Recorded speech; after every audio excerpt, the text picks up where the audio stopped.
बिस्मिल्लाहिर्रहमानिर्रहीम। अस्सलाम वालेकुम। मेरा नाम है सईद अवैस अहमद। अक्सर दोस्त जब कोई लैपटॉप या कोई इलेक्ट्रॉनिक चीज़ लेते हैं तो इनके लिए एक अच्छी चीज़ का इंतखाब करना काफ़ी मुश्किल हो जाता है, क्योंकि ये ऐसी चीज़ें होती हैं जो बज़ाहिर तो बिल्कुल ठीक नज़र आती हैं, बज़ाहिर तो उनमें कोई मसला नहीं होता, लेकिन जब हम इनको लेते हैं और उनको यूज़ करना स्टार्ट कर देते हैं तो बाद में फिर इनमें बहुत से मसाइल पैदा हो जाते हैं।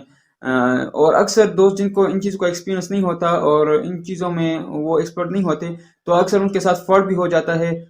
बेचने वाला उनसे एक अच्छी चीज़ की कीमत वसूल करके उनको एक गलत चीज़ दे देता है और उनके साथ फ्रॉड कर देता है। तो आज की इस वीडियो में आपके साथ कुछ ऐसी स्पेसिफिकेशन और टिप्स शेयर कर रहा हूं जिनको फॉलो करके आप एक तो फ्रॉड से बच सकते हैं, दूसरा अपने लिए एक अच्छे लैपटॉप का इंतखाब कर सकते हैं, बजाय इसके कि आप किसी दोस्त या किसी जाने वाले से को जाएं जो उन चीज़ों में एक्सपर्ट हो और उनसे टाइम ले और फिर जाकर आप अपने एक लैपटॉप को सेलेक्ट करें। आप खुद जाकर एक ज़बरदस्त और एक अच्छा लैपटॉप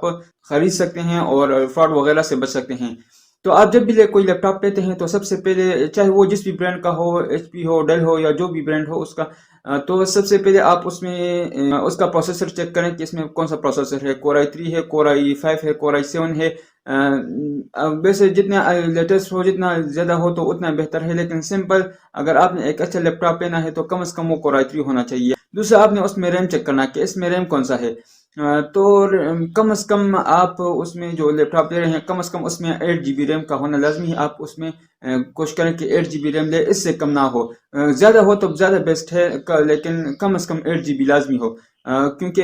फिर बाद में वो अक्सर इंस्टॉलेशन कॉपिंग वगैरह में फिर बहुत मसला करता है। तो कोशिश करें कि 8 GB रैम हो अगर आप एक अच्छा लैपटॉप लेना चाहते हैं। और दूसरा, कोशिश करें कि उसमें 2 स्लॉट्स लगे हों और एक सिंगल स्लॉट में 8 GB रैम लगा हो, क्योंकि बाद में अगर आप फिर उसको एक्सटेंड करना चाहे भी तो आप फिर उसको एक्सटेंड कर सकते हैं। तीसरा, आप उसमें उसकी जनरेशन चेक कर लें कि इसमें जनरेशन कौन सा है। इस वक्त मार्केट में 11 जनरेशन लैपटॉप मौजूद हैं। जितनी ज़बरदस्त, जितनी ज़्यादा जनरेशन होगी उतना ही आपका लैपटॉप लेटेस्ट होगा, उतनी ज़्यादा बेहतर है। लेकिन नॉर्मल एक एवरेज जनरेशन की बात करें तो 5-6 जनरेशन ये एक एवरेज जनरेशन है, अच्छा जनरेशन है। कोशिश करें कि 5 और 6 जनरेशन आपका लैपटॉप हो, इससे कम ना हो। वैसे मार्केट में 4 जनरेशन और जो बहुत पुराने हैं वो 3rd जनरेशन के भी मिल जाते हैं, लेकिन कोशिश करें कि आपका लैपटॉप 5 और 6 जनरेशन हो। बाकी जितना ज़्यादा होगा उतना ही अच्छा है। उसके बाद आप उसका हार्ड डिस्क चेक कर लें कि उसका हार्ड डिस्क कौन सा है। अगर उसमें बेसिकली हमारे पास 2 तरह के हार्ड डिस्क होते हैं, एक एसएसडी होता है, एक एचडीडी होता है। तो एसएसडी जो है वो एचडीडी के मुकाबले में वो 3% फास्ट होता है। तो आप जब भी कोई लैपटॉप लेते हैं तो कोशिश करें कि उसमें हार्ड डिस्क वो एसएसडी लगा हुआ हो, या अगर नहीं लगा तो नहीं लगा हुआ तो उसमें लगा लें, आप खुद लगा लें, लेकिन कोशिश करें कि एसएसडी वाला एसएसडी हार्ड डिस्क वाला लैपटॉप आप ले लें, क्योंकि ये है कि थोड़ा सा उसकी प्राइस में फ़र्क होता है, लेकिन आपको वो आउटपुट बहुत अच्छा देगा। अगर आपके पास पे भी कहते हैं कि आप मेरे पास बजट कम है, तो बजाय इसके कि आप 1TB एचडीडी ले रहे हो, आप 512 एसएसडी ले लें। अगर आप 512 एसएसडी ले रहे हो तो उसकी जगह आप 256 एसएसडी ले लें, लेकिन कोशिश करें कि एसएसडी जो है, अगर आपके पास स्टोरेज ज़्यादा हो लेकिन आपको अच्छा आउटपुट ना मिला हो तो फिर भी मज़ा नहीं करता। उसके बाद आप उसकी बैटरी चेक कर लें कि उसकी बैटरी कितनी है। वैसे फिल वक्त मार्केट में जो है वो 2000 mAh से लेकर 7000 mAh तक बैटरीज मौजूद है। तो अगर एक नॉर्मल, एक एवरेज, एक अच्छे लैपटॉप की बात करें तो कम से कम आपकी बैटरी 5000 mAh होना लाजमी है, क्योंकि लैपटॉप का मकसद यही है कि एक तो आप इसको इजीली एक जगह से दूसरी जगह पर लेकर जा सकते हैं, क्योंकि इतना बड़ा सिस्टम तो कोई एक जगह से दूसरी जगह पर नहीं लेकर जा सकता। दूसरा ये कि इसमें चार्जिंग कैपेसिटी होती है, अगर कहीं पर लाइट ना भी हो तो इसमें आपने चार्जिंग स्टोर की होगी, ये आपको बाद में वो इसमें जो बैकअप होता है वो आप उसको बाद में यूज़ कर सकते हैं, जिस तरह हमारे मोबाइल फोन्स में होते हैं। तो बैटरी उसकी कम से कम 5000 mAh हो के, ताकि आपको बाद में फिर एक अच्छा आउटपुट मिले, एक बाद में आपको वो ज़्यादा देर तक उसकी चार्जिंग महफूज रहे। तो बाकी जितनी ज़्यादा 7000 mAh ले ज़्यादा बेस्ट है, लेकिन कम से कम 5000 mAh होनी चाहिए। तो ये तो थी वो स्पेसिफिकेशन कि अगर आप एक नया लैपटॉप ले रहे हो, कोई पुराना ले रहे हो, किसी दुकान से या किसी दोस्त वगैरह से OLX पर ले रहे हो, जो भी आप ले रहे हो जिस भी ब्रांड का, तो ये तो उसके लिए स्पेसिफिकेशंस थी। साथ में अगर आप मैं कुछ और टिप्स, एक्स्ट्रा टिप्स आप लोगों के साथ शेयर कर रहा हूँ, वो खासकर उन लोगों के लिए जो कि सेकंड हैंड लैपटॉप लेना चाहते हैं या ले रहे हैं।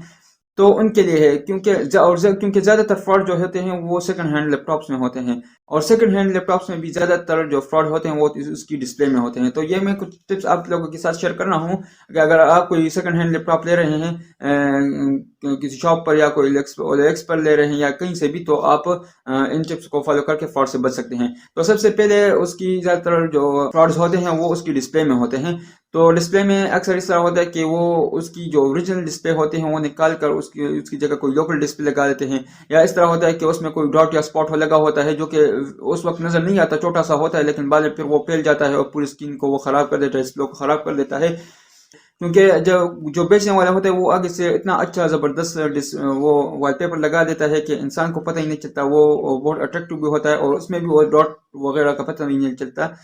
تو انسان وہاں پر دھوکا کھا جاتا ہے اور پھر بعد میں اس کو مسئلہ بن جاتا ہے۔ تو اس کو چیک کرنے کا طریقہ یہ ہے کہ سب سے پہلے آپ کسی نوٹ پیڈ ورڈ پیڈ یا جو بھی ہو جس کا بیک گراؤنڈ بالکل کلیئر ہو، آپ نارملی ہم نوٹ پیڈ ہی یوز کرتے ہیں، آپ نوٹ پیڈ کو اوپن کر لیجئے گا، اس کو بالکل برائٹ اس کی اور لیپ ٹاپ کی برائٹنس فل کر دیں، اور نوٹ پیڈ کو جو ہے وہ اس کو بالکل پورے میکسیمائز کر دیں، پورے اسکرین پر اس کو جو ہے وہ بڑا کر لیں، تو آپ کو سامنے بالکل سب چیز واضح طور پر نظر آئے گا، سب کچھ کلیئر ہوگا۔ وہاں پر آپ بالکل ایزیلی جو ہے اگر کہیں پر ڈاٹ ہو، تھوڑا سا بھی چھوٹا سا بھی ڈاٹ ہو، تو وہاں پر آپ کو وہ ایزیلی نظر آ جائے گا۔ دوسرا، آپ گوگل پہ جا کر اس لیپ ٹاپ کی اسپیسیفکیشن چیک کر لیں، اگر وہاں پر LCD ہے، یہاں پر LED ہے، تو اس کا مطلب یہ چینج ہوا ہے۔ اگر وہاں پر LED ہے اسپیسیفکیشن میں اور اس لیپ ٹاپ کی یہاں پر انہوں نے LCD لگائی ہوئی ہے، تو اس کا مطلب ہے یہ پھر بھی چینج ہوا ہے۔ تو اس کو چیک کرنے کا طریقہ یہ ہے کہ جب آپ LCD کو سائڈ سے دیکھتے ہیں تو وہ بالکل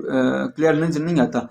جبکہ آپ اگر LED کو سائڈ سے دیکھیں تو وہ بالکل کلیئر نظر آتا ہے۔ تو یہ LED اور LED میں فرق کرنے کا طریقہ ہے، تو آپ اس کے ساتھ ان کو کمپیئر کر لیجئے، اگر سیم ہے تو پھر صحیح ہے، اگر ان میں کچھ فرق ہے تو اس کا مطلب ہے یہ پھر چینج ہوا ہے۔ اس کے بعد آپ اس کی ہارڈ ڈسک کی ہیلتھ، بیٹری کی ہیلتھ، اور ساتھ میں یہ کی بورڈ کی بٹنز بھی آپ اس کو چیک کر لیں، کیونکہ زیادہ تر ان چیزوں میں فرق ہوتا ہے۔ ہارڈ ڈسک کی ہیلتھ میں ڈسپلے وغیرہ صحیح ہوتا ہے، لیکن کبھی کبھی اس کی ہارڈ ڈسک کی ہیلتھ میں فرق وہ ہارڈ ڈسک کی ہیلتھ کم ہوتی ہے، جس کی وجہ سے وہ آپ کا ہارڈ ڈسک جلدی خراب ہو جاتا ہے، یا اس کی بیٹری بھی خراب اکثر اس طرح ہوتی ہے۔ وہاں پر تو انہوں نے فل کیا ہوا ہوتا ہے، وہ جو ہے ہیلتھ اس کی کم ہوتی ہے، جو جلدی سے وہ ختم ہو جاتی ہے بیٹری میں، پھر آپ کو دوبارہ لینی پڑتی ہے، یا اکثر کی بورڈ کے بٹن کام نہیں کرتے، کوئی ایک آدھ بٹن کام نہیں کرتا۔ تو اس کو چیک کرنے کا طریقہ یہ ہے کہ آپ گوگل پہ جا کر اگر آپ کی بورڈ کو چیک کرنا چاہتے ہیں تو کی بورڈ ٹیسٹر کے نام سے ایک سافٹ ویئر مل جاتا ہے، اس طرح ہارڈ ڈسک کی ہیلتھ چیک کرنے کے لیے بھی سافٹ ویئر مل جاتے ہیں، کہ بیٹری کی ہیلتھ چیک کرنے کے لیے سافٹ ویئر مل جاتے ہیں، چھوٹے چھوٹے سافٹ ویئر ہوتے ہیں کچھ ہی MBs کے، آپ ان کو ڈاؤن لوڈ کر کے سمپل انسٹال کر دیں اور رن کر دیں، تو آپ اس کے تھرو آپ جو ہے ان کی کی بورڈ کو چیک کر سکتے ہیں، ہارڈ ڈسک کی ہیلتھ کو، اور اس طرح بیٹری کی ہیلتھ کو بھی آپ چیک کر سکتے ہیں۔ تو ان ٹپس کو فالو کر کے آپ جو ہے وہ فراڈ سے بچ سکتے ہیں، اور اپنے لیے ایک خود جا کر ایک اچھے اور بہتر لیپ ٹاپ کا انتخاب کر سکتے ہیں، اور ان دھوکے بازوں سے بچ سکتے ہیں۔ سننے کا بہت شکریہ، اپنا بہت سا خیال رکھیے گا، اللہ حافظ۔